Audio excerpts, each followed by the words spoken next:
بناوی خوای بەخشندەی میهرەبان سڵاوتان لەبێت بەڕێزان باز لە ژمارەکانی بودجێ عێراق دەکەین بۆ ساڵی 2023 کۆی گشتی خەرجەکانی بودجێ عێراق بە 199 تریلیۆن و 22 میلیار تەخمین کراوە. لەو ڕێژەیە 134 تریلیۆنی داهاتە و 64 تریلیۆن کورتێنان هەیە. خەرجەکانی بەکاربردن 133 تریلیۆن و 222 میلیار دینارە. موچەی موچەخۆران 59 تریلیۆن دینارە. لەو 59 تریلیۆن دینارە زیاتر 9 تریلیۆن هی موچەی موچەخۆرانی هەرێمی کوردستانە.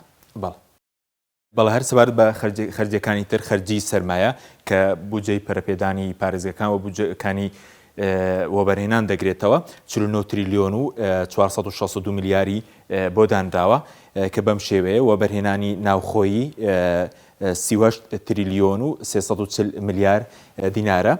وەبەرهێنان بە قەرزی بیانی 9 تریلیۆن و 947 میلیار دینارە. هەروەها وەبەرهێنان لەلایەن بانکی بازرگانی عێراق TBI 1 تریلیۆن و 175 میلیار دینارە.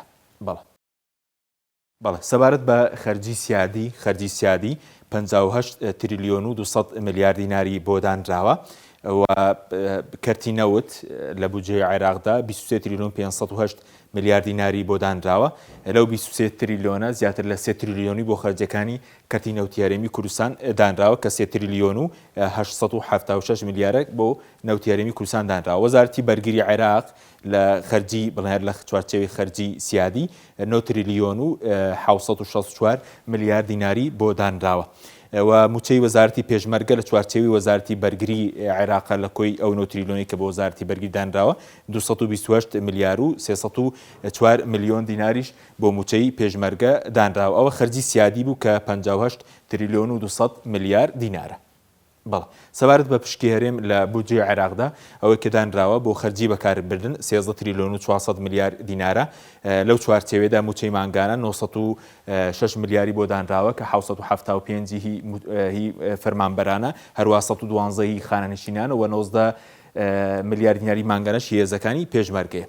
کۆی موچەی ساڵانەوەی کە لە بودجێ عێراق دانراوە 10 تریلیۆن و 872 میلیار دینارە. دیارە هەرێمی کوردستان جگەرەوەی کە لە بەغدا و 906 میلیاری بۆ دێت 65 میلیاری داهاتی سنوورەکانی بۆ دەمێنێتەوە و سەرڕای ئەوەش باج و ڕسومات لە ناوخۆ ئەوی شێر بۆ دەمێنێتەوە و بۆ خەرجی پێداویستی خزمەتگوزاری و کاڵا لە فەرمانگەکان 2 تریلیۆن و 800 میلیار دانراوە بۆ هەرێمی کوردستان واتە زیاتر لە 13 تریلیۆن بۆ بواری موچە و خەرجی حکومەت لە فەرمانگەکان دانراوە. بەڵێ بچینە سەر خەرجەکانی دیکە خەرجەکانی سەرمایە پرۆژەکانی وەبەرهێنان و پەرەپێدانی پارێزگەکان. پرۆژەکانی وەبەرهێنان 2 تریلیۆن و 873 میلیاری بۆ دانراوە بۆ هەرێمی کوردستان. هەروە بودجێی پەرەپێدانی پارێزگەکان بۆ پارێزگەکانی هەرێمی کوردستان 276 میلیار و 550 میلیۆن دیناری بۆ دانراوە. بەڵێ بەشی هەرێم لە خەرجی حاکیمە 1 تریلیۆن و 257 میلیار و 335 میلیۆن دینارە کە ئەم شتانە دەگرێتەوە بەشە خۆراکی مانگانە 590 میلیار و 684 میلیۆن دیناری بۆ دانراوە. هەروە لە چوارچێوەی خەرجی حاکیمە بۆ هەرێمی کوردستان کێشەی مڵکدارێتی 6 میلیار و 335 میلیۆن دیناری بۆ دانراوە. دەرمان 209 میلیار و 291 میلیۆن دیناری بۆ دانراوە. پارەی گەنمی جوتیاران لە چوارچێوەی خەرجی حاکیمە 316 میلیار و 750 میلیۆن دیناری بۆ دانراوە.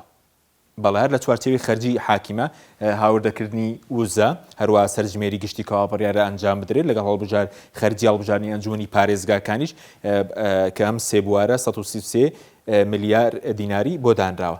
خەرجی بەرهەمهێنان و گواستنەوەی نەوت کە ئەمە لە چوارچێوەی خەرجی بڵێن سیادیە 3 تریلیۆن و 876 میلیار دیناری بۆ دانراوە کە بۆ بواری خەرجەکانی گواستناوە و بەرهێنان هەروە هەناردەکردن بۆ نەوتی هەرێمی کوردستان دانراوە. دیارە کۆی ئەو خەرجیانەی کە بەدەستی هەرێمی کوردستان دەگەن 16 بۆ 17 تریلیۆن دینارە. ئەمە سەرڕایەوەی کە هەندێک خەرجی سیادیە کە ڕاستەخۆ حکوومەتی عێراقی سەرفی دەکات و خەرجەکانی بوارینەوت هەروە خەرجی حاکیمە لە دەرمان و خۆراک واتە بە کۆی گشتی پشکێرێم لە بودجێ عێراق زیاتر لە 20 تریلیۆن دینارە. بەخوای گەورەتان سپێرین خواتان لەگەڵ.